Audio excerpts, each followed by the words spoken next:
Halo, assalamualaikum warahmatullahi wabarakatuh. Jumpa lagi bersama saya di channel Mas Vincent. Oke teman-teman, di sini ada kulkas Polytron 2 pintu, dan di sini untuk kulkas Polytron 2 pintu ini mengalami tidak dingin atas bawah teman-teman ya. Yang ini yang bagian atas ini nggak bisa beku. Kemudian untuk yang bagian bawah di sini juga tidak bisa dingin teman-teman. Dan kalian bisa simak video ini, nanti kita akan coba memperbaiki dan kita akan coba analisa di mana letak kerusakannya teman-teman ya. Sama seperti di video sebelumnya. Oke, langkah yang pertama di sini ada pengeblokan bunga es. Jadi kalau misalkan ada pengeblokan bunga es, bisa jadi di sini kipasnya yang mati. Ya, di sini saya lihat di bagian ventilasi dari udara dari freezer di sini nggak ada hembusan angin. Jadi kalau misalkan nggak ada hembusan angin, otomatis bisa jadi kipas itu mati teman-teman ya. Dan sekarang kita akan coba apakah ada hal yang lain yang menyebabkan kulkas Polytron 2 pintu ini tidak dingin ya. Karena di sini saya cek, yang pertama itu di bagian ventilasi dulu. Di sini nggak ada udara sama sekali yang keluar ya. Besar kemungkinan di sini ya kipas yang mati. Tapi nanti kita akan coba cek di bagian sensor defrost, fuse, heater, dan juga yang lainnya teman-teman ya. Oke, yang pertama kita buka, tinggal kita congkel aja seperti ini teman-teman ya. Nah, tinggal kita buka seperti ini. Oke, di sini udah kebuka. Di sini kemungkinan selesai pencairan bunga es teman-teman ya. Sedangkan di sini untuk kipas di sini nggak berputar. Harusnya kipas ini berputar ketika mesin kompresor juga hidup teman-teman ya. Jadi mesin kompresor hidup, kipas juga hidup. Tapi kalau misalkan kompresor hidup tapi kipas tidak hidup, besar kemungkinan di sini kipas yang rusak teman-teman. Nanti kita akan coba bongkar apakah ada kendala lain ya selain kipas teman-teman ya. Nah, di sini untuk di bagian bawah juga nggak bisa dingin karena kipas mati. Oke, sekarang di sini kita matikan terlebih dahulu. Nah, tinggal kita congkel aja seperti ini teman-teman ya. Nah, di sini udah kebuka, tinggal kita buka di bagian soket kipas. Nah, seperti ini.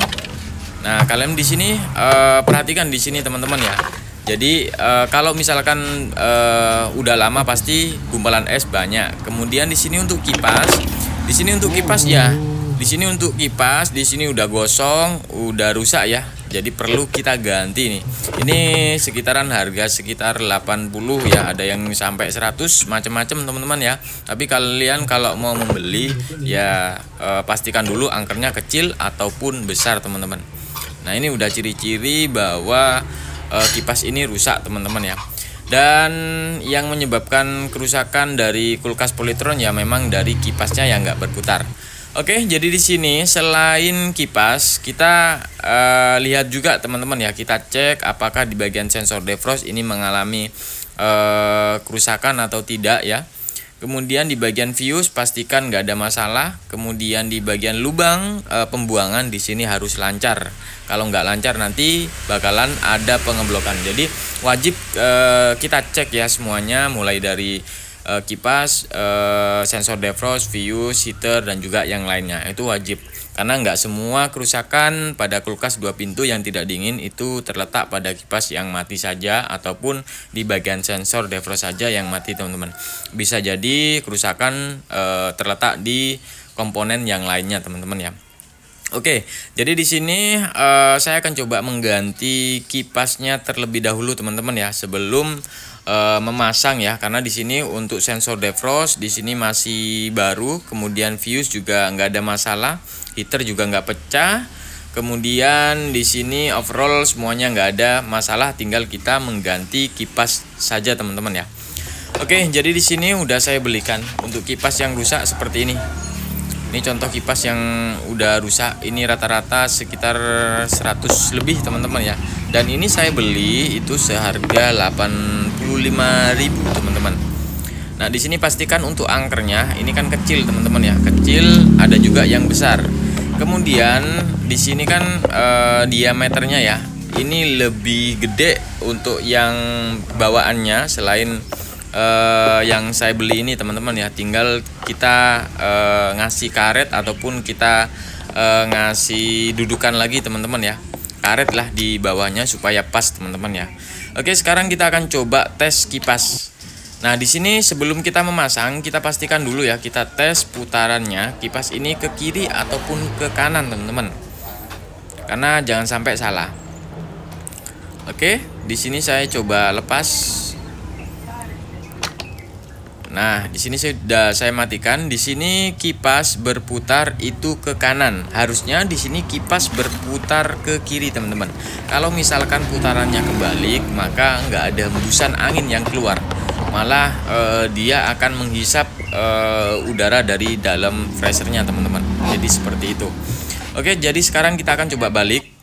Nah, di sini sudah saya balik, teman-teman ya, untuk kipas dinamonya. Dan di sini untuk cara membalik ya. Jadi di sini kalian bisa buka ya kedua baut. Kemudian yang di bagian di bagian depan, di sini kalian pindah ke bagian belakang ya, teman-teman ya.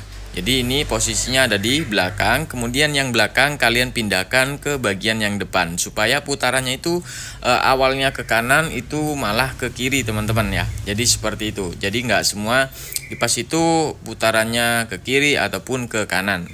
Apakah bermasalah atau tidak? Di sini nggak ada masalah, teman-teman ya. Yang penting udah sesuai aja seperti itu, teman-teman. Nah, di sini kan masih longgar nih, teman-teman. Jadi perlu kalian ganjal menggunakan karet, teman-teman ya.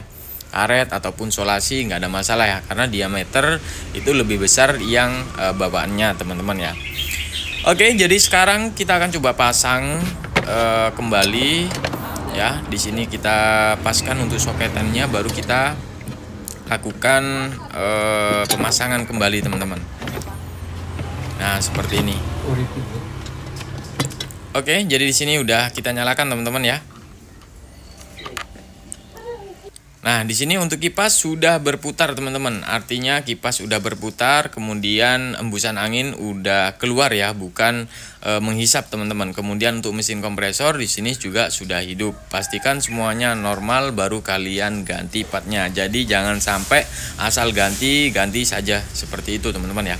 Oke, mungkin itu aja, teman-teman ya, untuk video tutorial kali ini. Semoga video ini bisa bermanfaat untuk teman-teman semua.